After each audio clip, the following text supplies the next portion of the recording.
Good morning स्याहारो नमस्ते सम्पूर्णजनालाई। तपाईँहरूलाई म देखाउँछु यतापट्टिका रातो रातो घाम झुल्किँदैछ है। र म तपाईँहरूलाई के देखाउन चाहन्छु भने मसिनो लाबरको पुली रोपेको छु। त्यो लाबरको पुली तपाईँलाई देखाउँदैछु है। एकदम यो है लाबरको पुली,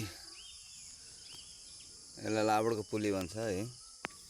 यो भर्खर हालैमा रोपेको, अब खार सार दिनुपर्छ। यहाँनिर अर्कै गाछ हुन्छ, अर्कै गाछमा यो लाबरको एउटा बोक्रा टाँसेर चाहिँ यो यसरी निक्लेको हुन्छ, छिटो चोपिदिन्छ।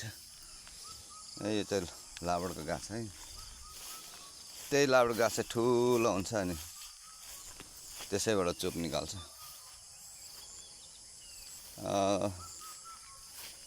बेसी लगाएको छैन, अलिकति लगाएको छु मैले। त्यसै ठुलो पनि छ गाछहरू। र लाबरको चाहिँ यस्तै हुन्छ, पत्ता यस्तो हुन्छ है।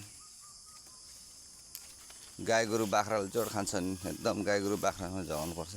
त्यसको लागि बेराको व्यवस्था भइसकेको छ। अब बेरा बार्नु मात्रै बाँकी छ। छोटो भिडियो है तपाईँहरूलाई।